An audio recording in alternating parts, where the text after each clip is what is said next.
Hola, bienvenidos a Palabras de Noviembre, un podcast sobre escritura. Este es el programa número 50 y tenemos una entrevista con Cecilia Lapuente, quien nos habla de su nuevo libro, Kerberos.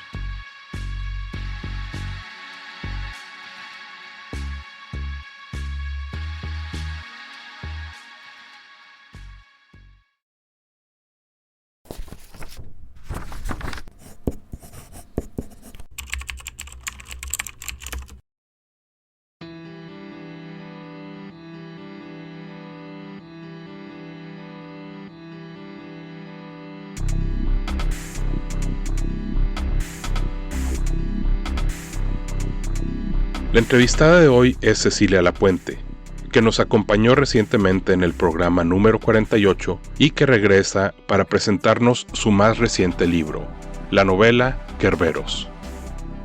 Kerberos es una ópera espacial.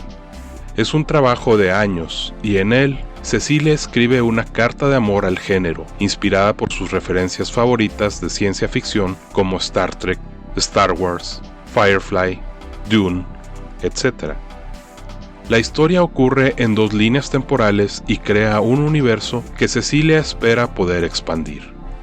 Sin duda, esta novela resultará atractiva para los aficionados a la literatura de imaginación.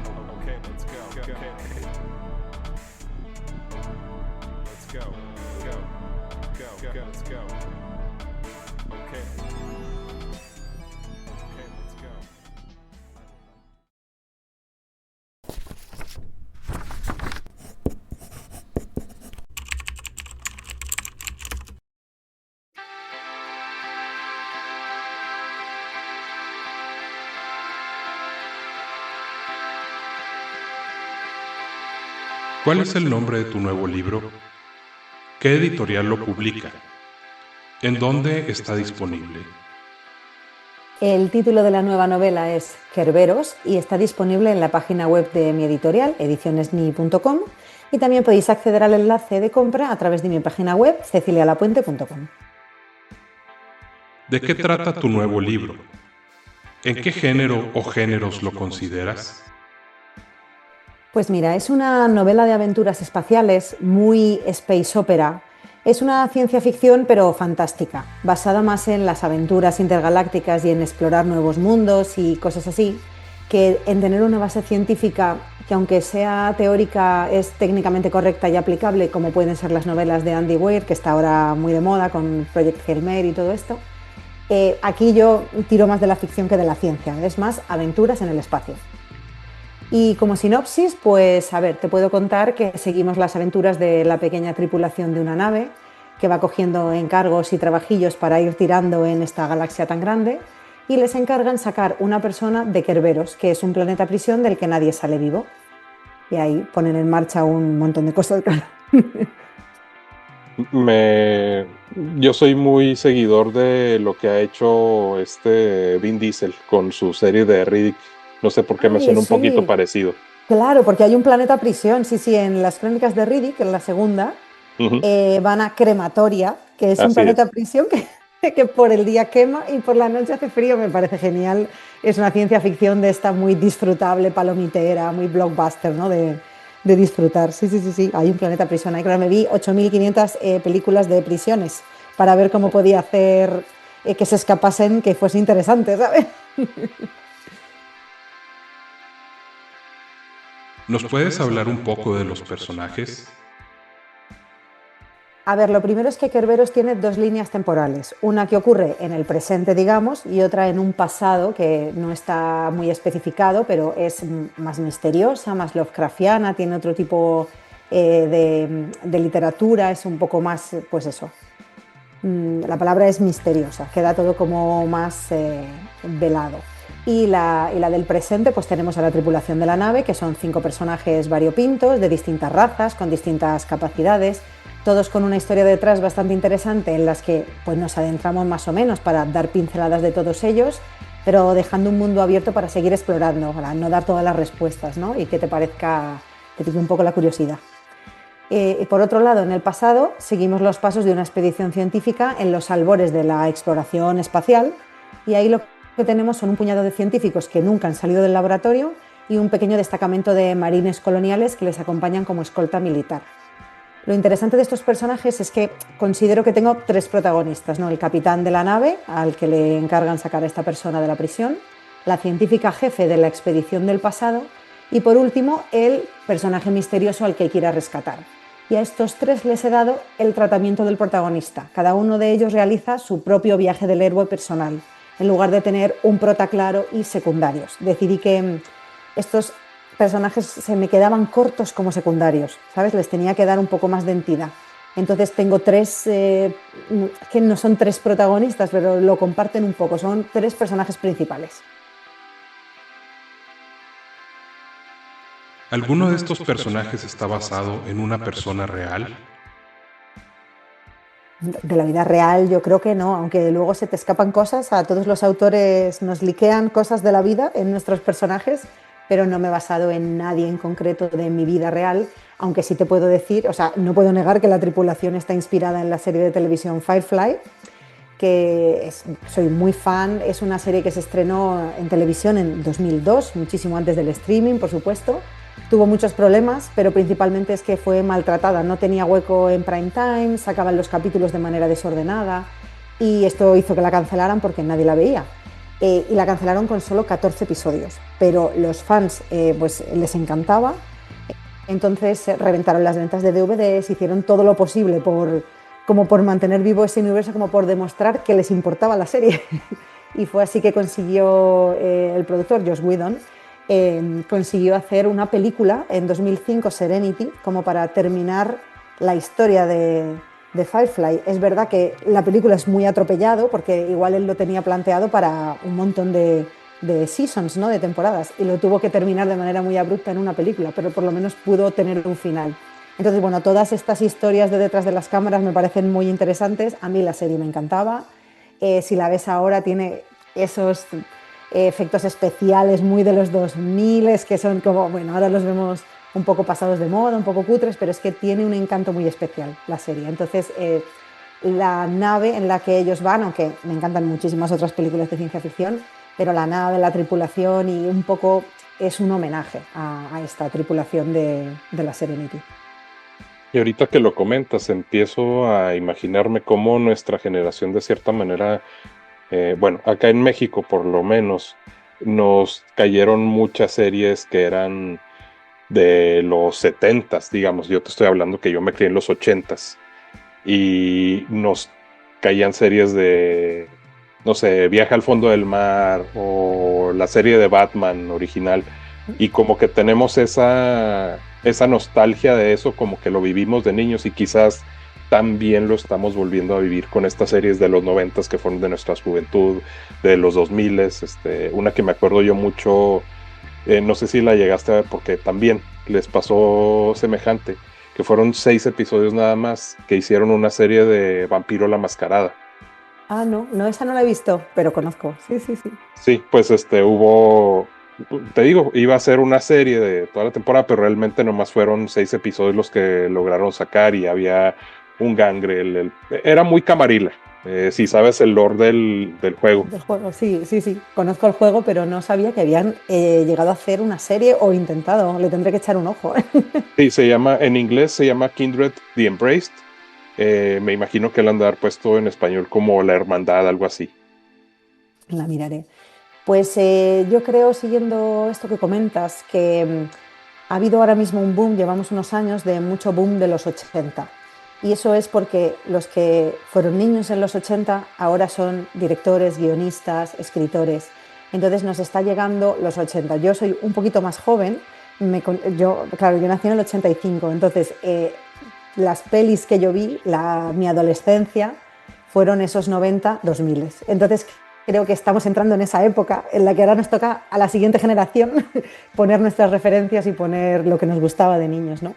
A este aspecto en realidad no tiene que ver con mi edad, pero a mí me gustaba mucho Doctor Who y tengo muchísimo cariño a los capítulos viejos, y no solo los capítulos de los 60, pero la peli que se hizo en 1985 e incluso esos primeros episodios antes de que ya le metieran efectos especiales y cosas como de más de dinero, ¿no? Como cuando no tenía presupuesto. Y entonces tiene ese encanto que es como el teatro, ¿no? Que tú sabes que lo que estás viendo pues llega hasta donde llega y tú sabes que este monstruo es un señor con un traje y una máscara, pero tiene muchísimo más encanto y las historias me parecen fascinantes. En lugar de, no necesito tanto efecto especial, yo con que me cuentes una buena historia, trago con el señor vestido, con el señor maquillado, porque además me parece que tiene muchísimo encanto.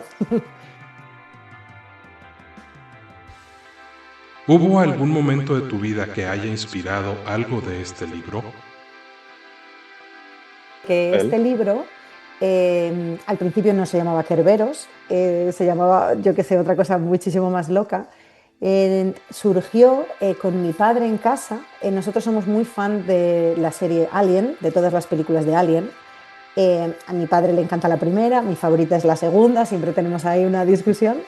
Y entonces mi padre y yo, cuando yo era niña, hacíamos muchos cortometrajes caseros y todos iban de alienígenas. Todos iban de una nave en la que había un bicho y lo que le pasaba a la tripulación. Y ahí es donde empezó como una semilla de esta historia. Al principio la novela solamente iba a ser el escape de la prisión. Y luego yo ya, bueno, a lo largo de los años y dándole forma, la novela Kerberos en la prisión se ha quedado como en un tercio de la novela y luego escala a una cosa mucho más épica y mucho más grande y muchísimas cosas más. Pero esa semilla sigue ahí, de los cortometrajes caseros que hacíamos mi padre y yo, que montábamos con 2 vídeos VHS dándole play y pause al mismo tiempo y haciendo chapucillas. ¿Hiciste una elección consciente sobre los temas que tratas en este libro? ¿Cuáles son? Sí, como marco general, esto también lo hablamos en nuestra anterior conversación, como marco general, viaje del héroe, todo esto, pero una vez que la novela empezó a crecer y solamente escapar de la prisión se me quedaba corto como para hacer una novela entera con un final a la altura, también lo que te conté la otra vez de que intento escalarlo y ver si una buena premisa puede tener un buen final y puede tener un final que lo eleve, ¿no?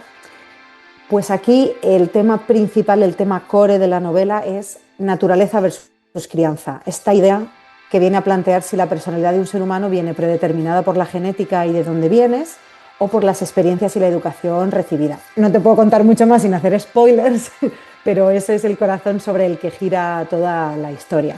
Luego alrededor de esto pues hay otros temas que se tocan con el viaje del héroe, porque los 3 personajes principales realizan su personal viaje del héroe, entonces pues uno tiene redención, el otro tiene encontrarse a sí mismo mientras creces y buscas tu lugar, pues aquí es en la galaxia, pero bueno, pues es en la vida, ¿no? El tomar o no tomar parte en algo que es más grande que tú mismo, si estás a la altura de todo esto. Esto lo describe muy bien Brandon Sanderson en su libro Curso de Escritura Creativa, cuando habla de la promesa, que tú como escritor generas una promesa al lector. Hay una promesa de estilo y una promesa de tal, pero por ejemplo, aquí la promesa que yo te hago, el planteamiento que tú tienes es, pues conseguirán salir de la prisión, conseguirán sacar a esta persona de la prisión, pero luego todo lo que ocurre a partir de ahí es mucho más grande y mucho más épico, la recompensa es mayor que la promesa que hicimos al principio y esto me parece un acercamiento interesantísimo a la hora de escribir y es lo que espero dar a los lectores, es a donde yo quiero ir. Una forma en que repentinamente y sin esperarlo vas a expandir demasiado el universo y las posibilidades de lo que va a ocurrir, me imagino, después. Eso es, por eso se me quedó pequeña la historia de un rescate en una prisión o como era al principio con mi padre, un rescate en una prisión y un bicho en una nave, porque él quería hacer Alien, él le encanta Alien. Pues eso estaba muy bien como inicio, pero yo quería contarte algo más, algo importante, algo que pese, que te deje un buen pozo, ¿no?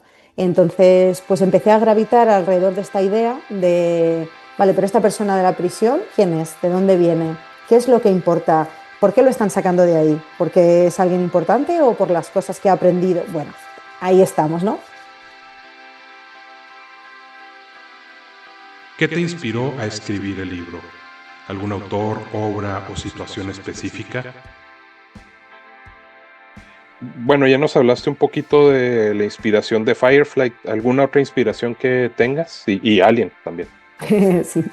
Pues a ver, aparte de Firefly, que es un homenaje clarísimo, el libro tiene un poquito de las novelas de Dune en cuanto al sistema de casas y de dinastías galácticas, que me parece muy interesante. No, quiero decir, ya sé que Dune no va de eso. Dune tiene un setting interesantísimo con todo ese lore galáctico que tiene detrás, que me encanta, el Landstrad, cómo se reúnen las grandes casas, cómo se va como eligiendo al emperador, o sea, todas estas cosas me parecen muy interesantes, pero luego Dune va de otra cosa. Dune va de la movida ecológica de Arrakis, todo esto. Pero sí quería coger esa idea, porque sí pensé, bueno, si nos llegamos a expandir por el universo de verdad en un futuro y conquistamos planetas, la raza humana al final se va a repetir y lo que vamos a hacer es tener grandes señores con sus lacayos, ¿no? O sea, al final creo que es muy probable que pase esto, que sin querer haya unos cuantos que amasen poder. Y pues aunque sea de manera oficial, y pues como pasa con el presidente de un gobierno, ¿no? Que tiene de manera oficial el mando sobre ese territorio, pues imagínate en un planeta. Si es que la misma serie de Expanse, ¿la viste? Va un poco de esto. Pues va un poco de lo mismo. Primero van a la Luna, luego van a Marte y luego hay una colonia, no sé mucho, ¿vale? No, no soy una experta en Spans, pero hay otra colonia de personas que viven en un cinturón de asteroides. Entonces, todas esas facciones al final se quieren independizar y quieren ser independientes y tal. Entonces, creo que esto se va a repetir un poco. Así que yo quería mi sistema de casas y mi sistema dinástico de en este planeta mando yo o en este sistema de planetas mando yo, pero tiene un poquito de Star Trek en cuanto a cómo está organizado todo esto. Porque, claro, yo soy una persona positiva y optimista. Entonces, Star Trek me gusta mucho en cuanto a que es una utopía donde, digamos, hemos conseguido estar todos de acuerdo y donde teóricamente no hay guerras y todos tenemos una manera, un lugar en el que podemos hablar, en el que todas las razas son oídas y tal, y la flota es pacificadora. No quiere guerrear, quiere que haya paz. Así que he cogido mucho de Star Trek para organizar toda la burocracia, cómo funciona el universo, cómo está organizada la galaxia y todo esto. Y luego pues tiene un poquito de Star Wars, porque yo soy la más fan que ha existido. Bueno, no, hay muchísimas personas más fans que yo, pero soy una gran fan de Star Wars. Entonces, quieras que no, me salpica todo el rato. Y, por ejemplo, las aventuras de ir de un planeta a otro en la nave, coger trabajos, pues Han Solo, o sea, todo esto está aquí. Para este libro fuiste escritor de brújula o de mapa. A ver, un poco sí, porque yo me organizo, pues eso, pienso una semilla de una idea, la escalo, a ver si puedo llegar, si puede tener un desarrollo para llegar a un final que a mí me parezca que esté a la altura, que tenga es que yo lo llamo final épico, pero no me refiero a que tenga que ser épico en cuanto a que haya una gran batalla, sino a eso, a que expanda el universo o de pronto te esté contando una cosa que de verdad importe, como es esta reflexión de naturaleza versus crianza, por ejemplo, ¿no? Tampoco soy tan inflexible, o sea, yo me pongo aquí mis posits, coloco todo dentro de la estructura del viaje del héroe y dentro de la estructura de los 3 actos y todo esto, pero luego vamos viendo, los personajes a veces también caminan por donde quieren y lo que tenías pensado no funciona y hay que dejarse llevar un poco, que también es parte bonita del proceso de escritura. ¿Cuánto tiempo te tomó concebir y formar la idea, llevarla a la página y revisar?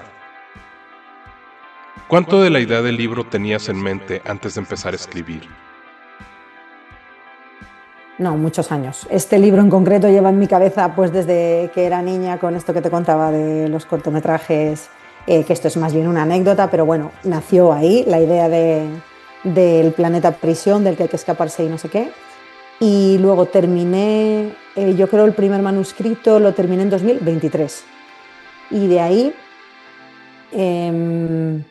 como te conté, siempre había estado compaginando mis trabajos de escritura con mi trabajo en producción audiovisual, entonces tenía muy poco tiempo libre y muy poco espacio mental para escribir. Pero una vez que terminé el libro, comenzó una época bastante intensa de revisiones porque quería mejorar como autor. Yo quería que este libro fuese mi carta de presentación, quería sentirme orgullosa de verdad, no lo sé, de haber trabajado sobre este libro todo lo que estuviera en mi mano. Entonces, lo primero que hice fue contratar un agente editorial. Eva, si nos estás escuchando, te mando un saludo, muchísimas gracias por todo tu trabajo. Eva Fraile fue mi agente editorial durante los primeros años. Ella me ayudó a que el libro tomase un formato bastante más profesional, lo elevamos a una categoría bastante interesante. De todos modos, ella y yo no tuvimos suerte con las editoriales en aquella época y luego tuve un par de intentos, bueno, un par de casi firma con otras editoriales. La primera de ellas, una de ellas, la verdad es que me pidió una revisión de manuscrito, estaban bastante interesados y cuando les envié la revisión del manuscrito me dijeron que ya no lo querían, que habían cambiado de línea editorial en esos meses que me tomó hacer la revisión según sus parámetros y que ya no les encajaba. Lo puedo entender, puede pasar, pero fue un poco raro porque ¿para qué me hacen trabajar? Pero no importa porque eso mejoró el libro. O sea, cada revisión solamente es un paso hacia adelante. Y luego tuve otra editorial con la que parecía que todo iba muy bien, pero eran de coedición. Era una editorial de coedición que no sé si sabes, pero vamos, básicamente es que ellos pagan solamente la mitad de la tirada, de la primera tirada, y tú pagas la otra mitad. Entonces, esto está ok, hay muchas editoriales que lo hacen, pero no es lo que yo quería o no es lo que yo quería en aquel momento y tardaron mucho en decírmelo. Entonces hubo unos meses que tuve el libro un poco parado. Luego me enteré que estaba parado, pero yo pensaba que esto iba hacia adelante y bueno, esa editorial pues tiene otra manera de trabajar, entonces decidí no firmar con ellos y ya en última instancia pues caí en las redes de Ediciones Ni y ahí pues también le dimos otro lavadito de cara. Fátima Caso, mi editora, ha hecho un trabajo increíble. Hemos no solo mejorado el texto, que también, maquetación, todo esto, pero le hemos añadido mapas, le hemos añadido visuales, le hemos añadido cosas que le dan ahora mismo al libro que tú tienes en la mano, es mucho más gustoso de leer, ¿no? Que tiene pues más cositas. La parte que tenía en mente antes de empezar a escribir fue la de la prisión, que al principio era la novela entera, solamente esa huida de la prisión. Y luego eso se quedó relegado al primer tercio, básicamente, de la novela, cuando conseguí elevar esa promesa y encontrar una historia que contar más allá de esa aventurilla. ¿Qué diferencias tuvo el proceso de escribir este libro a tus anteriores obras? Pues mis anteriores novelas siempre me las había tomado como un hobby, algo que me encantaba hacer y con lo que disfrutaba muchísimo, pero nunca había pensado en ellas como algo profesional para entrar en el mercado. Y con Kerberos me propuse dar este salto. Cuando terminé de escribirla y empezamos este proceso de revisiones para buscar su hueco en el mercado editorial, fue cuando dejé mi trabajo, el otro trabajo, y me volqué completamente en que el libro estuviera lo mejor posible, lo más pulido y preparado para entrar en el mercado editorial. Así que ha tenido mi atención completa durante muchos meses, que eso es algo que no había podido hacer con ninguno de mis anteriores trabajos. No quita para que Kerberos no sea el libro perfecto para nada. Si lo revisase ahora mismo otra vez, seguiría cambiando cosas. Y esto yo lo tomo como una lección. O sea, el siguiente libro estará mejor, y el siguiente estará mejor, y el siguiente, bueno, espero que cada uno esté mejor que el anterior. ¿Cómo fue evolucionando el proyecto? Pues un poco lo que estamos hablando. El primer salto fue cuando me di cuenta que contar solo la huida de la prisión no era suficiente y que tenía entre las manos algo mucho más grande y mucho más épico. Ahí cambió por completo el approach del proyecto y luego en varias de las revisiones he ido ampliando el mundo, el trasfondo, digamos, que es algo que me gusta que esté insinuado, que tú intuyas que hay mucho más detrás de las palabras escritas, que el mundo es más grande, ¿no?, que la aventura en concreto que te estoy contando. Pero aquí pues amplié bastante todo ese trasfondo y añadí muchos más detalles sobre los cuadrantes registrados, la galaxia y el universo este que he creado. Y también cambié en cuanto a darle el tratamiento del protagonista a tres de los personajes en lugar de solo a uno.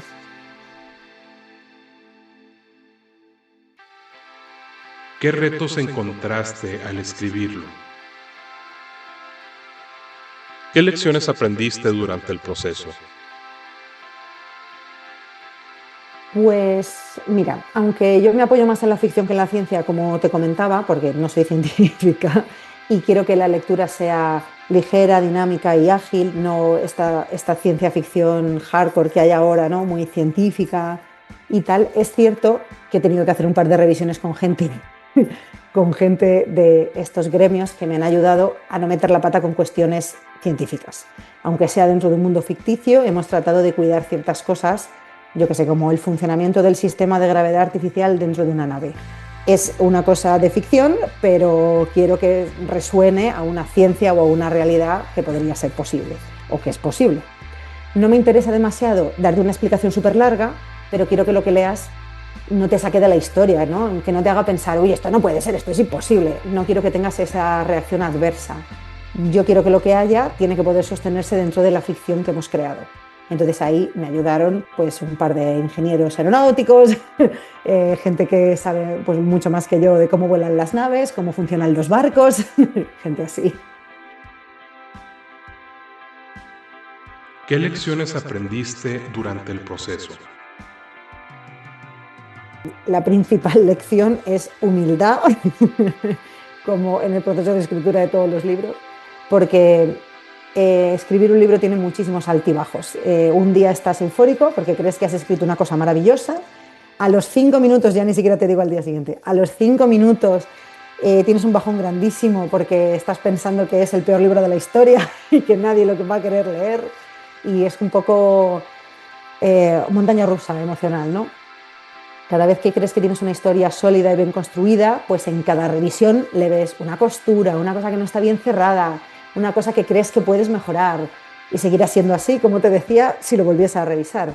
Al final hay que admitir que siempre puede haber una revisión más cuidada, una revisión más, pero que en algún punto pues hay que plantarse y comenzar de nuevo con el siguiente proyecto, tratar de hacerlo aún mejor, más hilado, mejor escrito, todo esto, tratar de superarte una vez más en la siguiente vez. ¿Tuviste momentos de dudas creativas o incluso de bloqueo? ¿Cómo los gestionaste? Pues tuve bastantes problemas con el tercer personaje importante, este personaje misterioso al que van a sacar de la prisión. Ocurría que según iba avanzando el libro, se me quedaba en poco más que un pasajero, ¿sabes? Un paquete que llevan de un lado a otro. Me parecía de pronto que tenía un Frodo, un personaje pequeño, que aunque es muy importante, y es esa persona pequeña capaz de cambiar el mundo, en frase de Galadriel, ¿no? Al final ocurre que a Frodo lo llevan de un lado a otro y él hace más bien poco. Como al final es Sam el que le lleva hasta ahí y es Gollum como el que tira. Bueno, en fin. Entonces tuvo mucho esta sensación con este personaje durante mucho tiempo, pero bueno, al final acabé escribiendo un camino también para él y tiene su espacio para crecer dentro de la historia, aunque no sea tan claro como el de los otros personajes protagonistas. Creo que hemos conseguido darle su sitio. ¿Cómo fue el proceso de publicación? Pues estamos en ello ahora mismo. El libro ha salido esta semana. Entonces, pues muy fácil, la verdad. Trabajamos mucho mano a mano, hablamos muchísimo. Fátima ha maquetado el libro, me ha dado un montón de tips o de ideas para aclarar cosas que a ella le parecían muy interesantes, en plan, ¿por qué no ahondamos más aquí? ¿Por qué no contamos más de por esto, de lo otro, de tal? Y creo que hemos terminado dándole un envoltorio muy satisfactorio, por lo menos por mi parte, de cómo ha quedado. Y por último, pues eso, ella como tiene mente de ilustradora, pues hay muchas cosas que las ve visuales y las percibe como muy artísticas. Entonces, pues hemos hecho un mapa de cómo está organizada esta galaxia, porque claro, en los capítulos, como van en naves, pues van cambiando de un lugar a otro, yo lo voy contando, pero tener una especie de mapa con un zoom de ahora están aquí, ahora están allá, como en una especie de pantalla de la nave, pues ayuda mucho visualmente a entender dónde estás. Y todo esto pues son ideas de ella. ¿Piensas o quisieras que este trabajo se pudiera adaptar a otros medios, como película, serie, novela gráfica o podcast? Por supuesto que sí. Podemos hacer una película estupenda con este material, aunque en España esto creo que es un poquito difícil porque este género se trabaja más bien poco. Pero gracias a mi background en el mundo audiovisual, yo siempre tengo preparado un dossier para adaptar todos mis trabajos al audiovisual. Así que hay alguien interesado escuchándonos que se ponga en contacto conmigo, por favor, que se lo envío ahora mismo. Pero bueno, creo que lo primero que habría que hacer para dar un paso en cualquiera de estas direcciones sería traducir el libro al inglés, porque es en el mercado anglosajón donde se mueven estas cosas. El género, no solo la ciencia ficción, sino las películas de género en general, el terror, la fantasía, todo esto, no son lo que más se produce en el territorio nacional español para nada. Aquí en España se produce thriller, drama y comedia. Son poquísimas cosas las que se hacen fuera de esa zona de confort. Hay alguna, pero bueno, es poquita. Otros medios, como la novela gráfica, por ejemplo, pues sería fantástico, aunque aquí me pillas. Aquí ya no sé por dónde empezar ni por dónde tirar. Otra idea que se nos ha ocurrido es hacer una serie de miniaturas de los personajes, pues para coleccionar, para pintarlas como de colección. Esto es una idea peregrina que tenemos por ahí, pero bueno, quizá salga. ¿Qué planes tienes para la promoción del libro? Pues mira, tenemos varias ferias previstas ahora en 2026. Vamos a hacer una presentación de la novela en Madrid y otra en Zaragoza, que es la ciudad de donde yo soy, seguro. Luego ya lo que pueda surgir a partir de ahí, estamos pensando Barcelona, quizá otra por Andalucía, pero bueno, las de Madrid y Zaragoza ocurrirán seguro.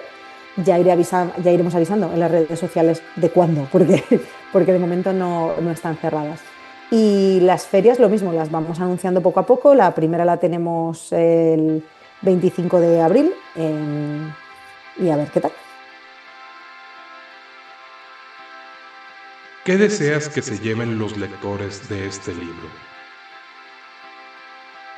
Una aventura que les deje un buen sabor de boca, que se lo pasen bien, que disfruten de la lectura, de la compañía de los personajes.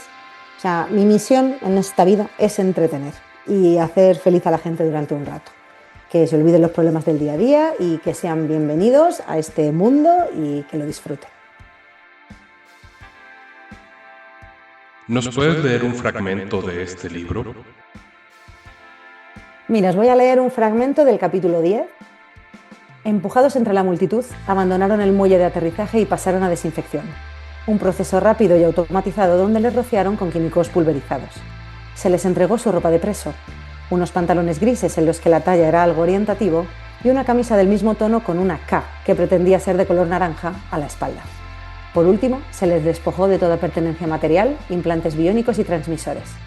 Pero la tecnología orgánica de Zoros pasó el control y Yuri se dedicó una media sonrisa a sí mismo, mientras se colocaba de nuevo en la línea para esperar la cápsula de transporte.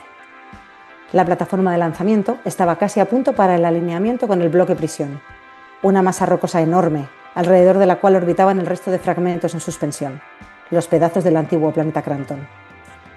Cuando las dos masas flotantes estuvieron en posición, un Cranton bajó una enorme y tosca palanca incrustada en la roca, y el cable metálico perforante salió disparado con una fuerza y una velocidad increíble, y se quedó vibrante en su lugar, expuesto al espacio entre los dos enormes fragmentos de planeta. Los prisioneros fueron obligados a ponerse unos trajes espaciales viejos y rudimentarios y a entrar uno por uno en la cápsula. Ningún Cranton viajaría con ellos.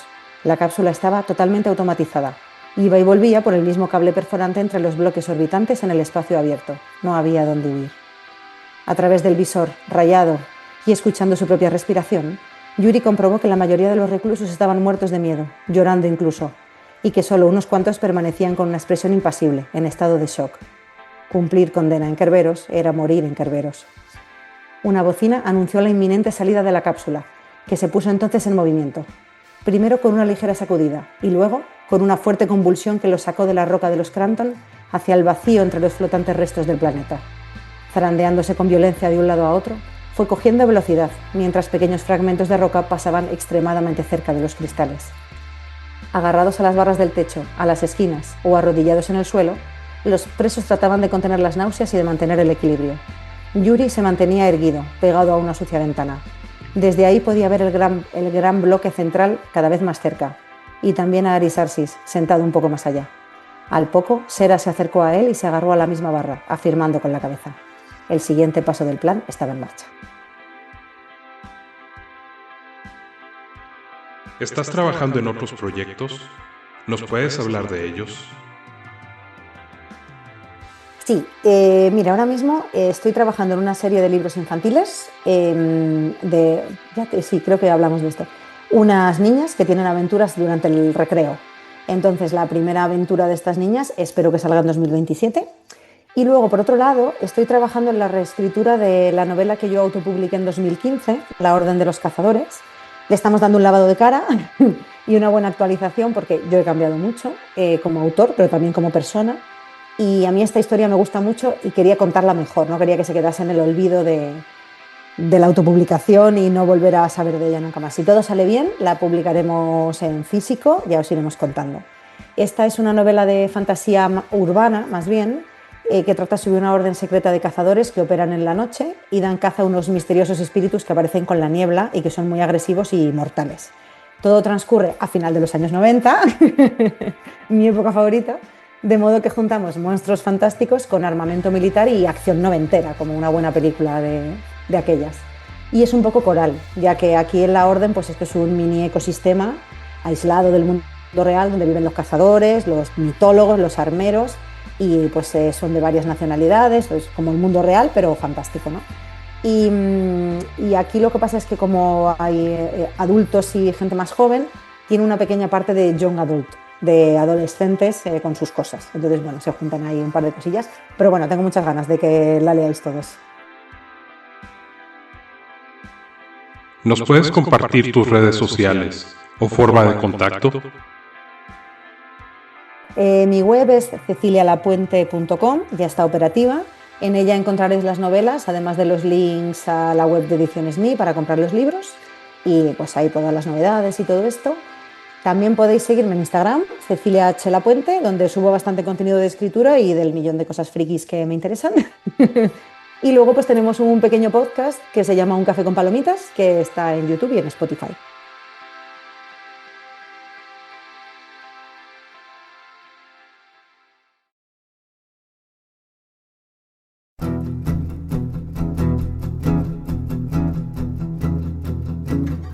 Palabras de Noviembre está disponible gracias a iVoox y también se encuentra en Spotify y en YouTube. Está producido bajo la licencia Creative Commons BY-SA Atribución Compartir Igual 4.0 Internacional. Los temas musicales utilizados fueron obtenidos en Free Music Archive y son AI Dreams and Human Hands y The Art of Algorithms de Aldous Ignite. I would like to introduce The Cool Kid y Right Here Right Now de PC One, con licencias de Creative Commons BY Atribución 4.0 Internacional. Palabras de Noviembre es ganador del Latin Podcast Awards 2022 en la categoría Libros. Gracias por escucharnos.